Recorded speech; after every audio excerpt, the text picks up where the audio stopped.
Bonjour, bienvenue à l'atelier du Meeple, mon nom est Martin et aujourd'hui on regarde pour organiser le jeu de Terracotta Army. Terracotta Army qui vient juste de sortir ASN, que j'ai eu la chance d'essayer un peu avant. Alors Board Dice m'a fait parvenir une copie. Je vous mettrai dans la vidéo le lien vers l'article que j'ai écrit sur le site Geekbécois pour Terracotta Army. Vous allez voir, c'est un excellent jeu. Est-ce qu'il y avait besoin d'une grosse organisation? Pas tant. C'est pas le jeu où il y a le plus de. C'est pas comme Téléthon où il y a énormément de pièces et de morceaux. Il y en a quand même, mais la moitié est déjà bien organisée dans une espèce de rangement qu'ils nous fournissent pour les grosses figurines. Alors c'est intéressant quand même d'avoir une boîte qui aide à ranger et à compter les points de chaque. C'est vraiment un plus que plutôt que d'avoir mis une piste à plat à côté, puis il faut les mettre dessous au début, puis que c'est juste plus de taponnage et plus long.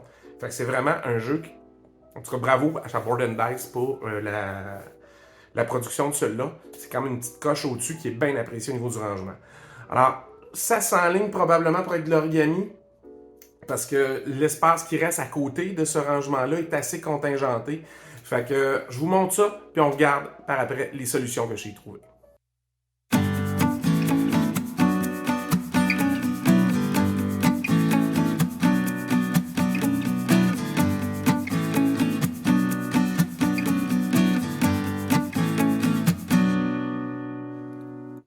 Alors, regardons un peu ce qu'il y a dans la boîte de Terracotta Army.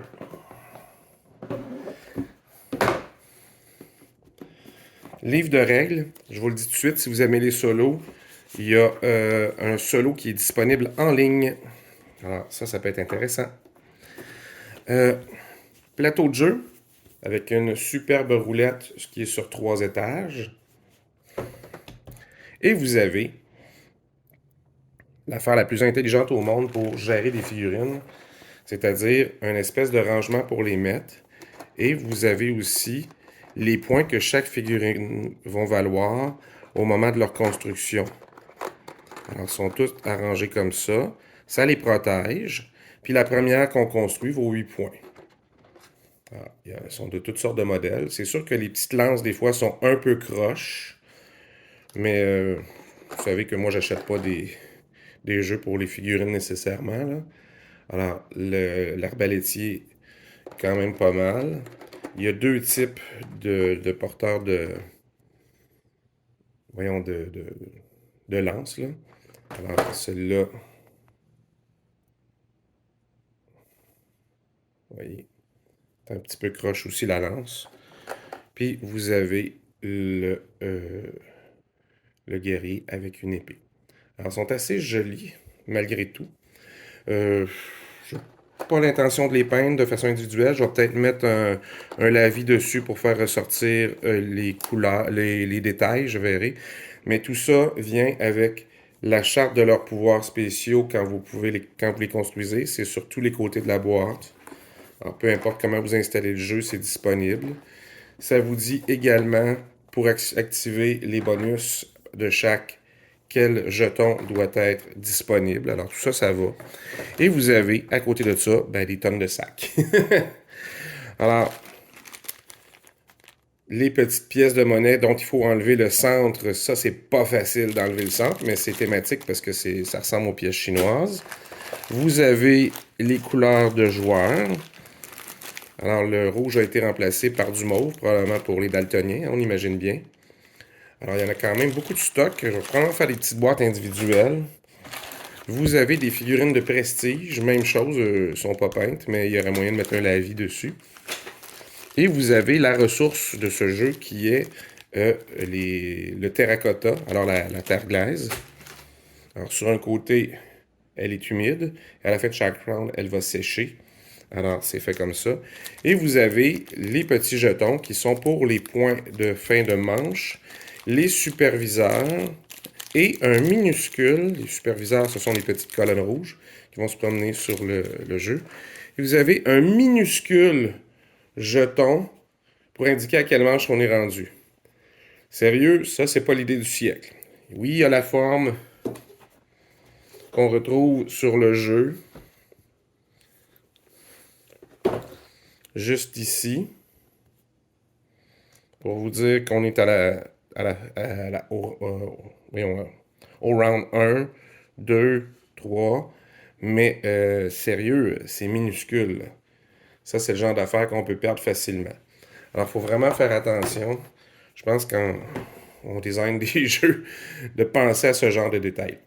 Alors, je vais voir. C'est tout indiqué pour faire des boîtes d'origami, probablement, pour ranger là-dedans. Parce qu'à la quantité de matériel, vous voyez, là, quand je mets tout ça ici, c'est déjà plein. Alors, si je mets du carton, du papier plume, du carton mousse dessus, je pense que ça va prendre trop de place. Alors, ce sera probablement une solution tout origami pour celui-là. Je vous reviens avec mes idées. Alors, qu'est-ce que j'ai fait avec Terracotta Army? Alors, je me suis assuré qu'il y a encore de la place pour mettre le board et les règles sur le dessus. Ça va de soi. Qu'est-ce que j'ai fait après ça? Ben après ça, on ne touche pas évidemment à la boîte pour ranger les figurines, ça ne sert à rien. Alors, qu'est-ce que j'ai fait? J'ai fait des boîtes dans chaque couleur pour les joueurs. Fait que chaque couleur a ses personnages dedans. C'est aussi simple que ça.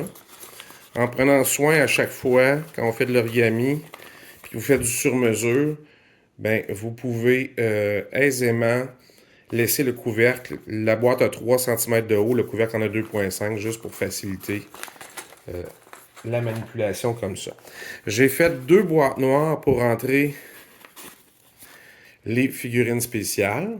Alors, c'est toujours intéressant d'avoir un endroit où les mettre. J'aurais pu mettre ça sur une seule... dans une seule boîte plus haute ou plus large pour remplacer. Mais j'ai récupéré, c'est des boîtes, il y a certaines de ces boîtes-là qui ont servi dans une autre organisation. C'était les Vicomtes du Royaume de l'Ouest. Puis à ce temps que j'ai la Big Box, ben, j'ai tout mis dans la Big Box. Alors j'ai récupéré certains couvercles, puis je suis parti de ça pour refaire sur les mêmes pliages, tout le kit. Là, ça ne change rien, comme vous voyez. Mais au bout ici, j'ai fait dans l'espace qui restait, là, parce que là, on est vraiment... On est comme qui dirait dans le contingenté, là. Ici, il n'y a plus de place. Comme ça. Fait que j'ai vraiment regardé ce qui restait comme espace. Et j'ai fait quelques petites boîtes. Une boîte rouge pour mettre l'argile. Ça me semblait d'une thématique évidente. J'ai fait une toute petite boîte pour mettre les endgame...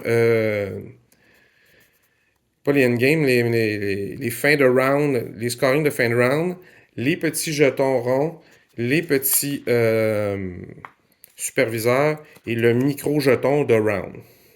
Que lui, il va être dans le fond pour ne pas le perdre. Alors, tout ça, ça rentre aisément ici. Puis, qu'est-ce que j'ai fait pour le dernier? Ben, c'est simplement l'argent qui est dans la petite boîte bleue. Je joue rarement avec cet argent-là parce que j'ai fait venir, il y a de ça longtemps, pour mon jeu Yokohama, des pièces. C'est-tu de chez Wish ou de chez Amazon, je ne sais pas trop. Alors, des petites pièces sont pour le moment dans 2 sacs. Un petit sac et un grand sac. Mais si vous voulez, un sac dans un sac. Alors, il y a des tout petites pièces puis des grandes pièces. Vous voyez. Alors, c'est pas de la grosse qualité, c'est super mince, mais ça fait la job. Alors, je sais pas d'où ça vient exactement, là, mais je trouvais ça bien intéressant. J'en ai des tonnes. Ça coûtait pas cher à l'époque faire venir ça. Et ça fait très bien la job. Pourquoi je le mets pas dans le sac, pas dans le sac, mais dans cette boîte-là. Mais comme je vous le dis, ça sert pour plusieurs jeux. Fait que j'y ai fait une petite pochette. L'argent est là. Puis ça fonctionne bien. Ça sert aussi à date pour Yokohama, comme je vous disais. Alors, ça, c'est un petit peu plus haut que ça. Alors, j'essaie de mettre l'espace de la roulette.